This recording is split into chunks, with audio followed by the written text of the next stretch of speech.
está chegando. Não há como escapar. No Halloween, a porta entre o nosso mundo e o além será aberta. E então, a Terra dará lugar ao inferno. As pessoas gostam de pregar peças desde que o Halloween surgiu. Mas há quanto tempo ele existe? Qual é a sua origem? E por que as pessoas se fantasiam e fazem lanternas de abóboras? Seria para confrontar nossos piores medos? Revelar os segredos do Halloween é descobrir como tudo começou há milhares de anos. Então, tranque as portas, apague as luzes, mas não tenha medo. Vamos desvendar a verdadeira história do Halloween. A verdadeira história do Halloween.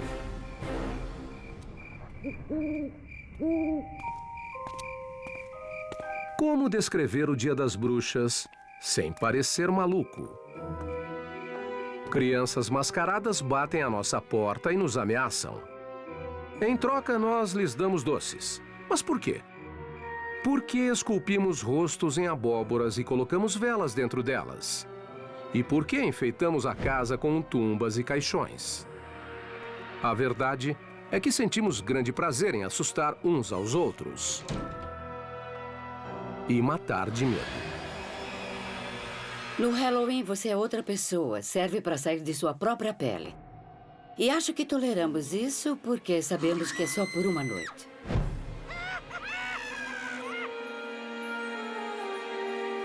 Tal desejo de confrontar nossos medos da vida e da morte e zombar deles é algo milenar, bem como as tradições do Halloween.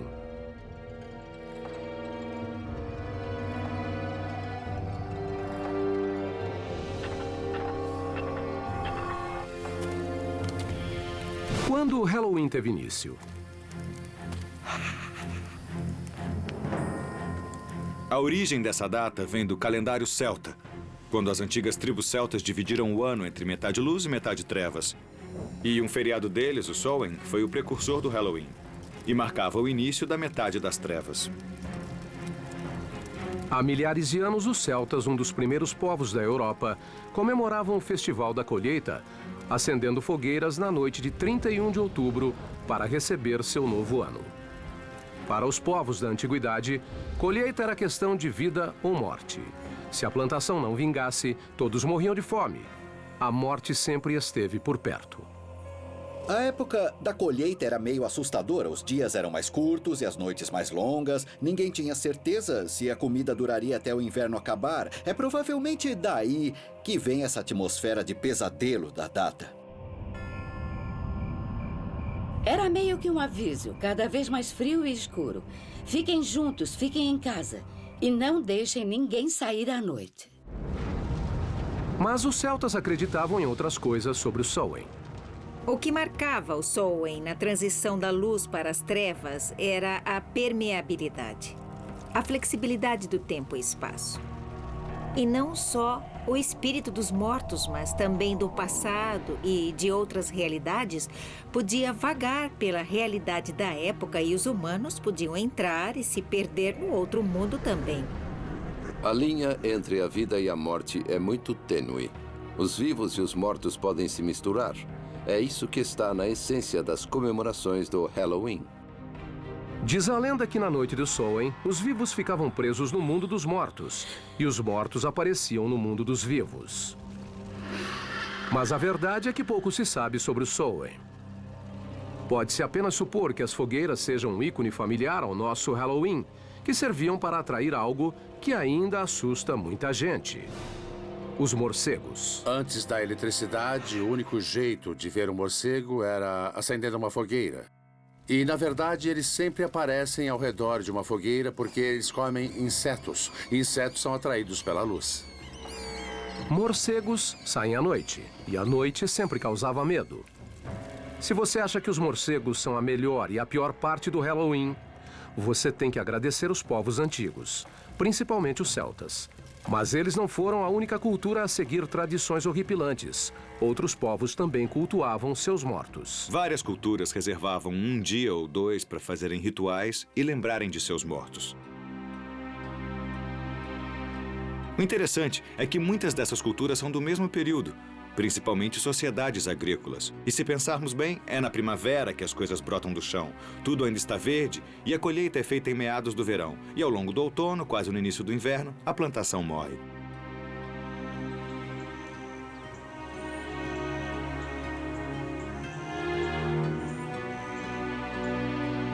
Mas como essa antiga tradição sobreviveu à era moderna? Na cultura ocidental, entre todos os povos, ela foi cultivada principalmente pelos cristãos. Em uma estranha mudança de rumo, com o desenvolvimento do cristianismo, eles adotaram e modificaram tradições folclóricas ao invés de criarem suas próprias. Assim, era muito mais fácil converter os pagãos. Um dos festivais pagãos mais importantes a passar por uma remodelagem foi a Lemúria, festival em que se acalmava o espírito dos mortos e culminava no dia 13 de maio. De todas as celebrações aos mortos do calendário romano, a Lemúria era a mais assustadora. Nesse evento, as chamadas larvas ou fantasma dos mortos apareciam para aterrorizar os vivos. Para acalmar os mortos, os romanos despejavam leite nos túmulos ou deixavam pequenos bolos como oferta. Em 609 da era cristã, a Igreja incorporou a Lemúria e transformou o 13 de maio no Dia de Todos os Santos. Data em homenagem aos principais mártires do cristianismo. A instituição da data foi uma tentativa de cristianizar um festival pagão e, ao mesmo tempo, manter a essência de uma comemoração tão antiga. A versão cristã da Lemúria agradou tanto que os líderes da igreja tomaram uma decisão que levou ao surgimento do Halloween. Eles transferiram o Dia de Todos os Santos para o primeiro dia de novembro, um dia depois das comemorações do Samhain pagão. Como caía na noite de 31 de outubro, véspera do Dia de Todos os Santos, as pessoas começaram a chamar o Samhain de All Hallows Evening, ou Noite de Todos os Santos em inglês. O nome foi abreviado para All Hallows Eve e finalmente para Halloween. Para demonstrar controle, a igreja se adiantou e criou um feriado em homenagem não só aos mártires, mas a todos os cristãos mortos. Assim, 2 de novembro virou o Dia de Finados, feriado sancionado pela Igreja Católica.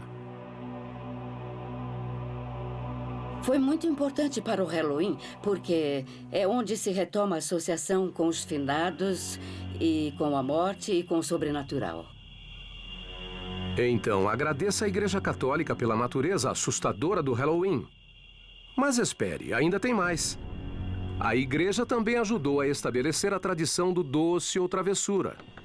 Tudo começou em um dia de finados na Idade Média, quando padres pediram aos fiéis que rezassem pelas almas presas em um mundo intermediário que eles chamaram de purgatório. O purgatório não era um lugar agradável, não era horrível como o inferno, mas era igualmente assustador. E as almas também sofriam lá. Felizmente, os fiéis podiam interceder. Era só rezar pelas almas do purgatório.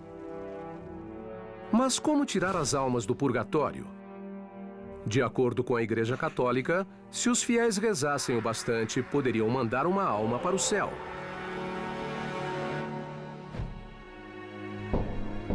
Isso nos leva a um costume medieval que tem mais do que uma incrível semelhança entre o doce ou travessura do Halloween moderno. As crianças saíam pedindo bolinho das almas, um tipo de muffin de uvas passas. Em troca, as crianças se ofereciam para rezar pelas almas do purgatório.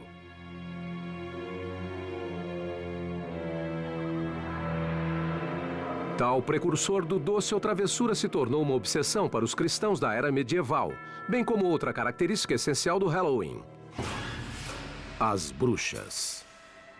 Na Idade Média fazia total sentido acreditar que existiam bruxas e demônios. E se existissem, seriam eles os responsáveis pelas coisas ruins do mundo. Fazia sentido caçá-los e acabar com eles. Era assim que viam o mundo.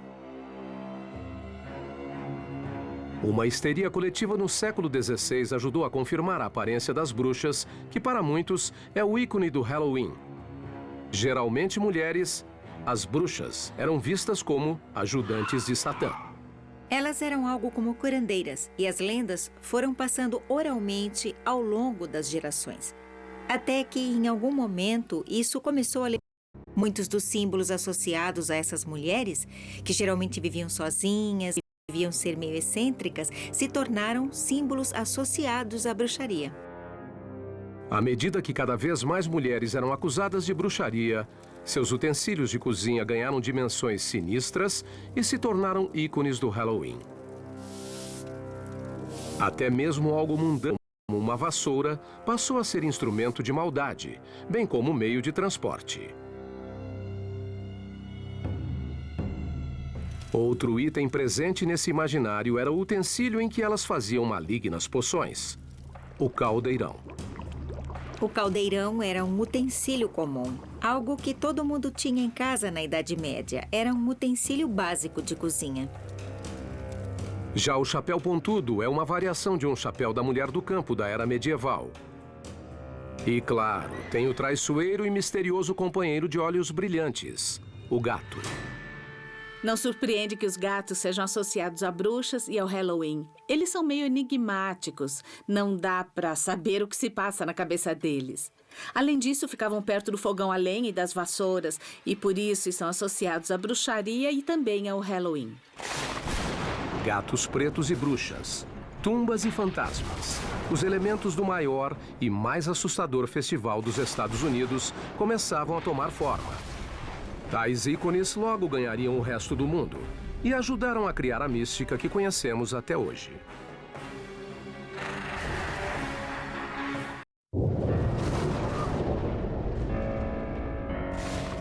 Fogueiras, adoração aos mortos, doce ou travessura.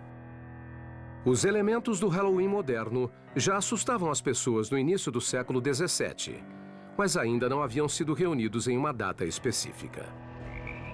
A história logo começaria a consolidá-los e dar vida a uma estranha celebração da morte. É um feriado dedicado à morte. Seja a ameaça da morte em caso de uma colheita ruim, seja o final de uma tarefa e o começo de outra.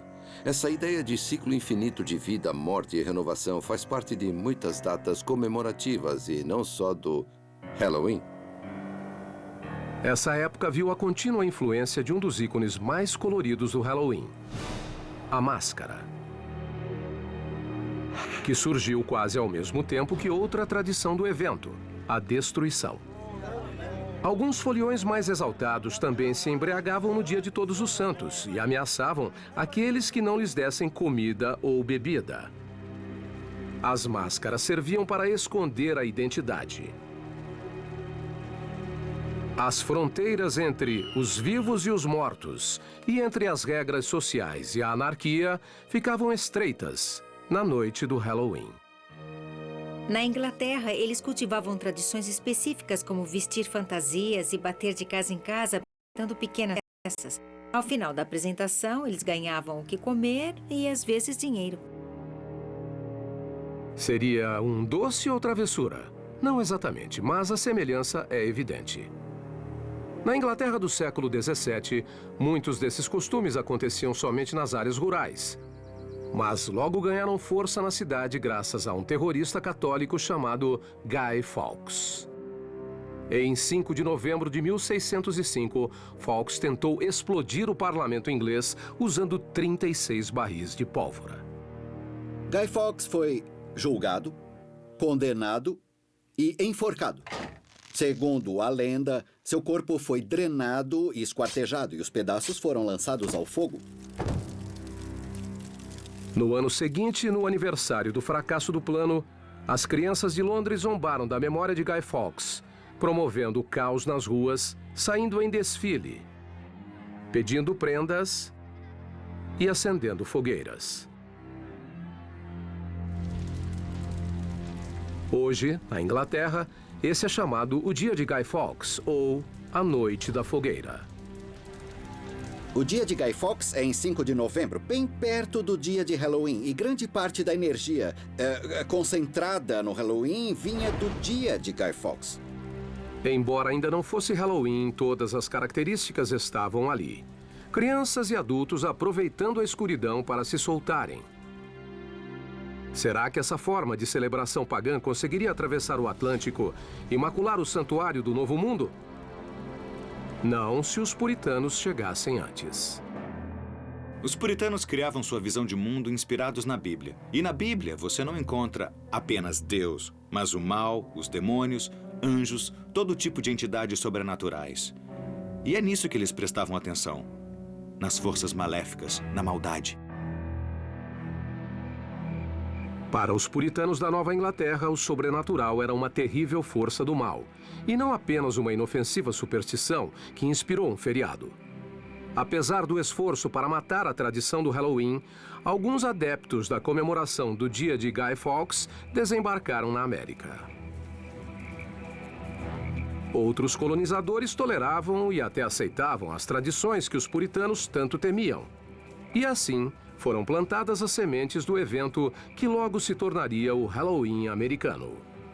Encontramos fragmentos aqui e ali, pessoas celebrando ou fazendo festas à fantasia, mas é muito difícil apontar com certeza o que deu origem às festividades de Halloween. Por exemplo, em 1833, há um texto que descreve o Halloween não como uma festa, mas uma reunião de pessoas contando histórias de terror ao redor da fogueira. Até que uma característica assustadora, a figura do espírito ou fantasma, se juntaria a bruxas e esqueletos em uma macabra dança de Halloween. Em meados do século XIX, os Estados Unidos ganharam uma data muito mais estranha. Depois de 4 longos anos de guerra civil que terminaram em 1865, com mais de 500 mil de mortos. Havia tantos indigentes, tantos corpos irreconhecíveis nos campos de guerra civil que o país ficou obcecado pela morte. Grande parte dos soldados foi enterrada sem identificação. Ninguém sabe o que aconteceu com eles. E a população achava que eles poderiam voltar, que talvez não estivessem mortos. Faz sentido pensar que as pessoas contavam histórias de fantasma. E as primeiras histórias desse tipo eram sobre soldados que voltavam para casa. Foi nessa época que o Halloween teve início nos Estados Unidos. Depois da Guerra Civil, quando imigrantes escoceses e irlandeses levaram seus costumes rurais do velho para o Novo Mundo e ajudaram a estabelecer tradições de Halloween genuinamente americanas. Os escoceses não achavam essa noite tão medonha assim. Naquela época, a figura do bicho-papão ainda nem existia. O bicho-papão era a denominação geral para uma entidade amórfica que assustava crianças. Se escondia embaixo da cama, batia na janela e ficava à espreita em cercas e portões. As crianças acreditavam que o bicho-papão morava no portão e que na noite de Halloween, quando elas cruzassem aquele portão, ele estaria sentado ali esperando para pegá-las. A lanterna de abóbora, marca registrada do Halloween, também começou como uma tradição europeia. Mas a primeira versão não foi esculpida em uma abóbora. Existe uma lenda sobre um homem apelidado de Jack Miserável. Jack era um encrenqueiro e foi um homem tão ruim que conseguiu ser expulso do inferno, o que não é muito fácil de conseguir. Mas o diabo teve pena dele e lhe deu uma brasa de carvão tirada do fogo do inferno, para que ele se guiasse. Jack pegou a brasa, colocou dentro de um nabo sem miolo e saiu andando por aí. Foi assim que surgiu a lenda de Jack e a lanterna. Em uma antiga tradição europeia, crianças esculpiam lanternas em nabos e colocavam velas dentro deles. A primeira referência da lanterna de abóbora nos Estados Unidos vem de Nathaniel Hawthorne, que em Histórias Contadas 2 Vezes descreve um casaco velho, cheio de furos, que quando colocado contra a luz brilha igual a lanterna de Jack Miserável. A tradição da lanterna foi modificada nos Estados Unidos. O nabo do Velho Mundo foi substituído pela abóbora, grande e macia. E o Halloween finalmente ganhou a sua marca registrada. Na época da Guerra Civil, a prática de entalhar abóboras com expressões faciais já era conhecida. O Velho Mundo usava um tubérculo duro e pequeno, que o Novo Mundo substituiu por uma vistosa e redonda abóbora. A colheita de abóboras geralmente acontecia na época do Halloween. E as crianças perceberam que a lanterna podia ser uma ótima ferramenta para pregar peças na noite de Halloween. As crianças viram como era legal fazer lanternas. Era só pegar uma abóbora, tirar o miolo e colocar uma vela dentro. Depois espetavam um cabo nela, cobriam com um lençol e saíam por aí assustando. Ver uma figura dessas pela janela é algo que dá muito medo. A lanterna de abóbora se tornou o rosto do Halloween. Além disso, os imigrantes escoceses e irlandeses levaram para a América uma mistura de brincadeira e vandalismo na prática de jogar pedra nas casas. No Halloween, no início do século XX, a juventude americana esperava ansiosa por uma noite cheia de confusões e enrascadas.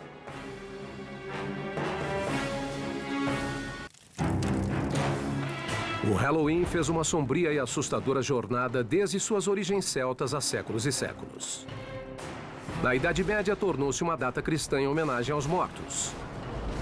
No século XVI, foi incorporada a tradição de pregar peças e a participação de crianças.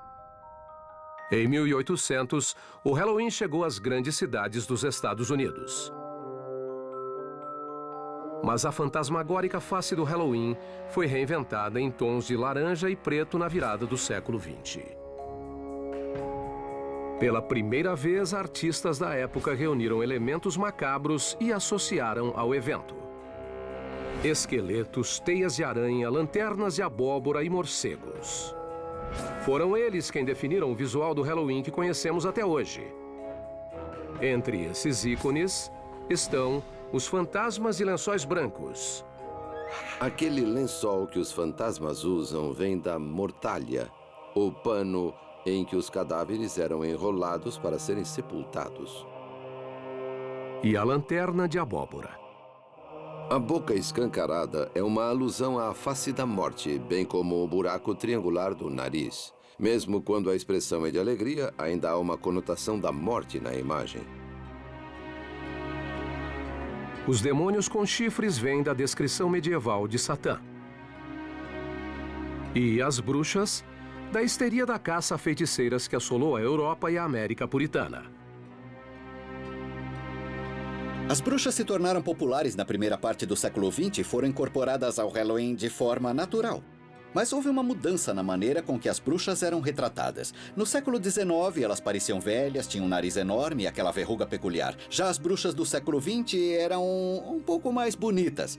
E isso torna o Halloween não menos assustador, mas um pouco mais malicioso. E além de modernizar antigas tradições, o Halloween também criou novos costumes, embora mais macabros. Será que a festividade perdeu sentido na virada do século? Para o desgosto de autoridades e donos de propriedades, a resposta é sim.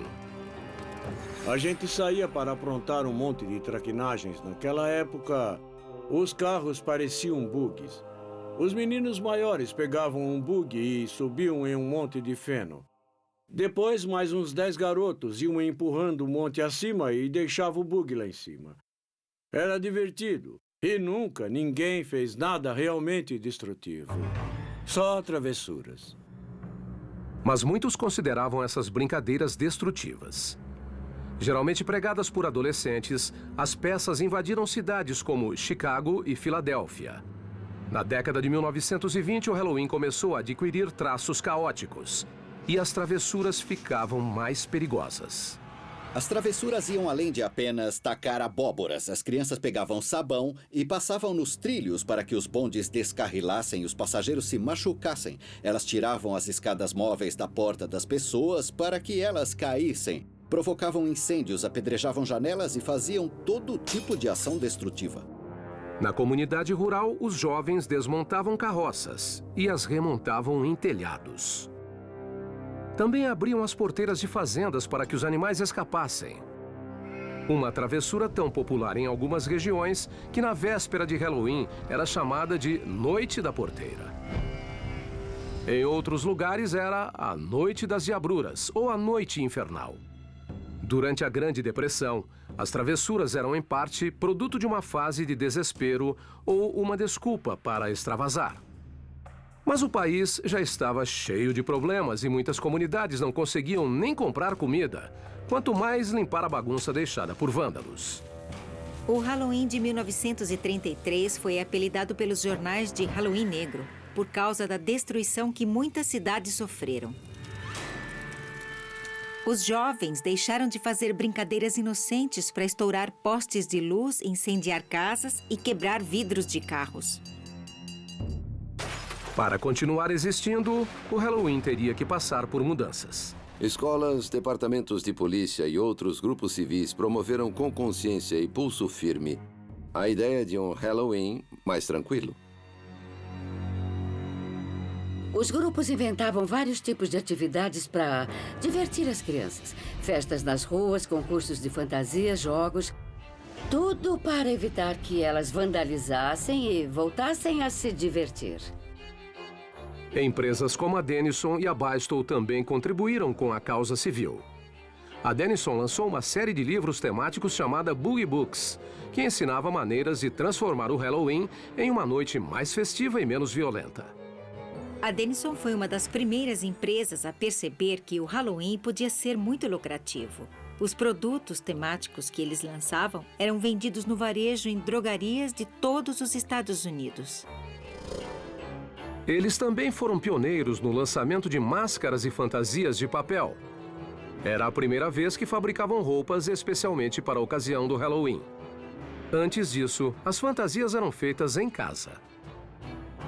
Quando eu era criança, não existia fantasia de Halloween como existe hoje. A gente vestia um casaco com jeans ou uma roupa mais surrada e ninguém saía para comprar uma vestimenta especialmente para a ocasião. A gente dava um jeito de se vestir e chamar atenção. Apesar de sofisticadas e muito mais modernas que a versão caseira, as fantasias de papel tinham suas desvantagens. Infelizmente, as roupas eram inflamáveis. E, pesquisando, fiquei surpreso com o número de notícias da época sobre fantasias que pegaram fogo.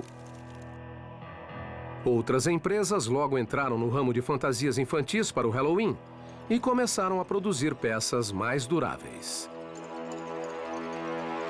A Sears começou a vender fantasias por volta de 1930 e não parou mais. As fantasias eram inspiradas em coisas engraçadas e até personagens de radionovelas.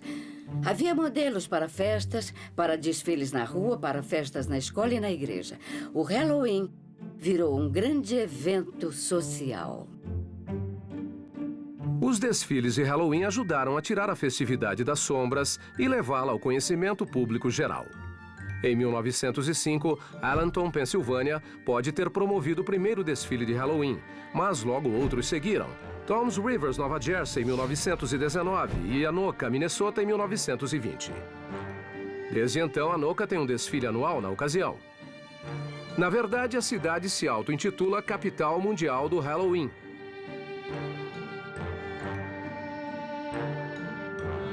Todos os esforços locais para acabar com o vandalismo deram certo, mas o Halloween ainda precisava de uma tradição mais sólida. O que não demorou em acontecer, embora a nova tradição fosse a variação de um antigo tema.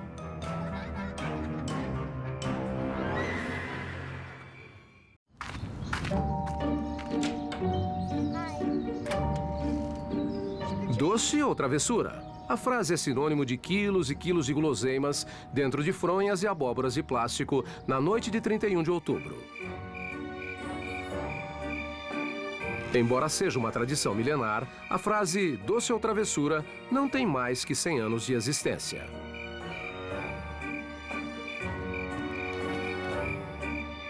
O doce ou travessura é algo recente. As pessoas acham que existe há milênios, mas não existe. Na verdade, essa tradição tem menos de 80 anos, eu acho. A expressão surgiu quando as brincadeiras violentas eram muito difundidas nos Estados Unidos no século XX. Em algum momento, alguém teve a brilhante ideia de subornar esses arruaceiros. Para não serem vandalizadas, as pessoas subornavam as crianças com doces caseiros, como pirulitos de pipoca e maçãs do amor. Em 1939, a frase e o costume ganharam seu lugar na comemoração. Doris Hudson Moss publicou um artigo na revista American Home, contando que ela deu uma festa de Halloween para as crianças do bairro e que ela ofereceu doces e ninguém pregou peças nela. Deu tudo certo. A nova tradição pedia novos tipos de doces, além das gostosuras caseiras como balas e pipoca. O comércio deu espaço para doces embalados como amendoim com doce de leite, casquinhas recheadas e o bom e velho chocolate Hershey's. Doce foi o remédio para acabar com a violência no Halloween. E era o momento certo de uma data revisitada ganhar Hollywood. Eles chegaram.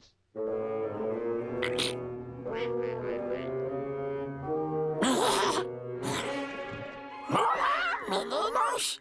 Doce travessura! Pra você e pra você. Obrigado, tio Donald! O Halloween tornava-se um fenômeno cultural. Um festival nacional com milhões de pessoas celebrando a alegria de ganhar toneladas de doce industrializado. Eu adorava o Halloween quando era criança. Eu participava de tudo. Adorava os rituais, adorava as travessuras, as diabruras que eu fazia. Adorava me fantasiar, pedir doces nas casas e também tinham as festas. Era tudo fantástico. Em 1996, o Halloween encontrou o caminho por onde todas as culturas passam. A televisão. A nova onda pop chegou ao horário nobre e os Estados Unidos saíram em busca de doces com a turma do Charlie Brown. A ideia da Grande Abóbora surgiu nos quadrinhos e, quando o Charlie Schulz decidiu que seria engraçado se uma das crianças confundisse algum feriado. E é por isso que todo ano o Lino visitava a plantação de abóbora. Bem-vinda, Grande Abóbora. Pra quem que você tá escrevendo, Lino? Esta é a época do ano em que eu escrevo para a Grande Abóbora. Na noite de Halloween, ela sai da plantação de abóbora e voa carregando sacolas cheias de brinquedos para todas as crianças do mundo. Você ficou louco? Quando é que você vai parar de acreditar nessas coisas inventadas? Quando você parar de acreditar naquele homem de roupa vermelha e barba branca. A televisão e os quadrinhos mais famosos dos Estados Unidos deram ao Halloween um selo informal de aprovação. Nunca na história a data havia sido tão popular. Mas desenhos com o tema da festa feitos para crianças eram uma coisa. Um filme para adultos com o mesmo tema era bem diferente. A empreitada era inédita. Até o diretor de cinema John Carpenter assumir os riscos em 1978 com o clássico Halloween. A ideia de chamar o filme de Halloween foi da distribuidora. Quando me disseram, eu falei, vocês acertaram. Ninguém ainda fez um filme sobre o assunto. E aí você pensa, uau, por que é que eu não pensei nisso antes? É uma ótima ideia. O filme custou $325 mil e arrecadou mais de 500 milhões de dólares no mundo todo. Ele abriu as portas e elevou o filme B à categoria de cinema de respeito e, sem pretensão, o filme redefiniu nossas preferências quanto a máscaras de Halloween. Tudo começou quando a falta de orçamento obrigou a equipe de figurino a criar uma máscara para Michael Myers, o vilão da trama, com pouquíssimo material. Um dos figurinistas correu até a loja de mágicas de Beth Wheeler, na Hollywood Boulevard, e comprou uma máscara do Capitão Kirk que não parecia nada com William Shatner. Era uma máscara estranha, com o rosto alongado. Era pintada com tinta em spray e grudava no rosto. Ficava distorcida. Era perfeita, pois o roteiro dizia que o assassino parecia vestir a máscara. A máscara, comprada às pressas, e o vilão que a usava, logo se tornaram outro ícone do Halloween. O filme original é de 1978, mas Michael Myers ainda é um dos personagens de Halloween mais famosos de todos os tempos. A ideia do maníaco mascarado aterrorizando jovens no Halloween mudou o foco dos filmes de fantasmas e demônios para vilões humanos. Mas a estranha máscara fez mais que isso.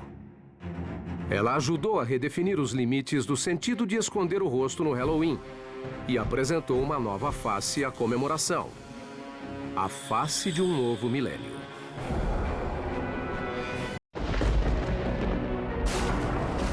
Durante séculos, foliões usaram máscaras e fantasias para esconder a identidade. Hoje, trata-se de um negócio multimilionário. A Halloween Towns, em Burbank, Califórnia, é a mais famosa das lojas temáticas. Funciona o ano todo e atende com satisfação clientes que precisam se disfarçar. Inauguramos a loja há 10 anos e queríamos fazer algo especial, então decidimos abrir o ano inteiro uma loja permanente, com um ambiente assustador e produtos de qualidade. Isso deixa os clientes com vontade de fazer compras de Halloween.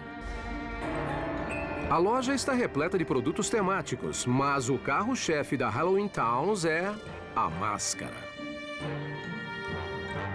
Temos dezenas de máscaras. Temos as melhores máscaras de zumbis e de palhaços. Máscaras e fantasias sempre foram ótimas desculpas para se liberar, para mudar de comportamento. E uma festa como Halloween, em que todos se fantasiam, é mais do que perfeita. Quando eu era criança, adorava máscaras, mas as lojas locais geralmente vendiam umas máscaras de plástico mole que logo perdiam a forma. Com o passar do tempo, a brincadeira virou uma forma de arte e os técnicos gastam horas modelando e pintando. Hoje é possível comprar um modelo de qualidade similar às máscaras do cinema. E disso Wayne Todd entende. Ele é técnico de efeitos especiais de grandes estúdios. Nossos clientes exigem produtos de altíssima qualidade e fazemos o máximo para satisfazê-los. Temos fantasias finas, coletes e todo tipo de acessório que não se encontra em qualquer lugar. É nossa especialidade. Seja lá o que você procura, a gente tem. As modernas máscaras e fantasias de hoje são muito diferentes dos demônios, bruxas, esqueletos e fantasmas genéricos dos anos 60. Foi nessa época que o figurino do Halloween começou a mudar. Hollywood influenciava o que as crianças vestiam, transformando-as em seus personagens de TV e cinema prediletos. Hoje, essa tendência virou uma obsessão. Franquias como A Hora do Pesadelo, Pânico e Halloween inspiram uma crescente legião de crianças vestidas para matar. Vestir a máscara do assassino, do fantasma, do esqueleto dá à criança uma sensação de poder e segurança. Pois o monstro não pode te pegar se você for o monstro naquele instante. Máscaras de maníacos fazem parte dos costumes em evolução. A única regra hoje é que não existem regras. A inspiração vem da cultura pop, religião, política e por aí vai. E cada vez mais, quem se esconde atrás delas não são crianças, mas adultos. O Halloween se tornou uma festividade adulta e provavelmente esse não era o caso 50, 60 anos atrás. É evidente que esse é um dia em que as pessoas podem ser quem geralmente não são. Elas se escondem atrás de uma máscara, usam roupas que nunca usariam no resto do ano e se divertem com isso. A verdade é que o Halloween do século XXI é uma festa mais dedicada a adultos que dedicada a crianças. Adultos que comemoravam quando crianças sentem muita saudade do Halloween. E o Halloween foi mudado e virou uma comemoração para adultos. A indústria do Halloween satisfaz todos que quiserem entrar no espírito da celebração, com festas temáticas em locais como casas assombradas. Há 50 anos, quando alguém não tinha mais idade para pedir doce ou fazer travessura, ficava em casa dando docinho para as crianças. Não tinha muito o que fazer. Hoje a indústria de entretenimento temático é enorme. Existem cerca de 4.000 festas em casas assombradas nos Estados Unidos todos os anos.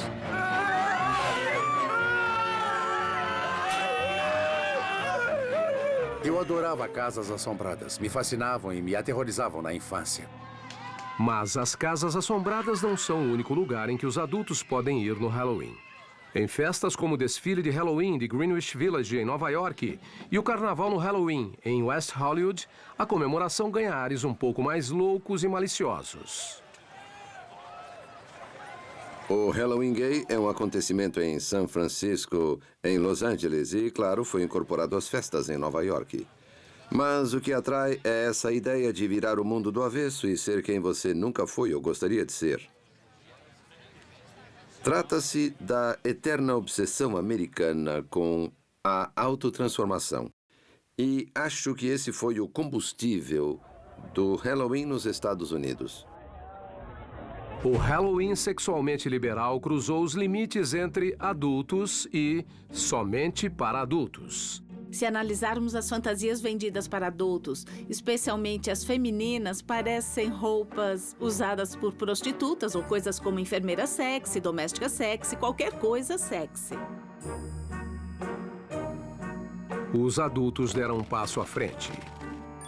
Guardaram os doces industrializados e hoje preferem sair com os filhos pedindo gostosuras de porta em porta. Os foliões dos anos 70 e 80 têm a chance de reviver os Halloweens de infância e vestir fantasias enquanto supostamente ficam de olho nos filhos. E da mesma forma que assusta crianças, o Halloween também assusta os pais. Eles têm medo de mandarem os filhos para um mundo hostil, cheio de balas envenenadas e maçãs recheadas de lâminas. Eu mesmo cresci ouvindo falar de maçãs com lâminas dentro. Mas essa é uma típica lenda contemporânea que todos conhecem. Outro termo é lenda urbana. Existe um desconforto social quanto à ideia de dizer aos filhos que eles devem aceitar doces de estranhos. Então inventam essas histórias sobre maçãs do amor com recheio de lâmina de barbear e coisas do tipo. Todo ano os pais ficam muito preocupados. Mas alguém já ficou sabendo de um caso desses? Acho que já deve ter acontecido sim. Mas a questão é perguntar o que veio primeiro. A história ou a ação? Lâminas em maçãs, lanternas de abóboras, bolinho das almas. São vários os traços que compõem a lenda do Halloween como hoje conhecemos. A festividade desse século veste muitas máscaras e é uma noite em que os adultos passam um pouco dos limites. Todas as mulheres têm seu lado sexy. Parece que no Halloween elas se libertam, mas bem que a gente podia fazer isso com mais frequência. Mesmo assim, o Halloween ainda é domínio das crianças. As crianças têm uma noite por ano em que podem assumir o comando. Se transformam em algo que geralmente não são e ganham doces como recompensa e privilégio de participar disso. É uma data incrível para elas. O Halloween não serve para controlar as energias. Sabe, é uma data para extravasar. E isso sempre acontece. Analisando de perto, o Halloween é uma amostra de tudo aquilo que a raça humana teme. Ao longo dos séculos, aprendemos a viver com tudo que nos dá medo. Mas a cada 31 de outubro, transformamos nosso medo em diversão. Mas, cuidado com casas assombradas e ranger de portas, lençóis flutuantes e luas cheias. E não se assuste se uma abóbora iluminada te desejar um Feliz Halloween!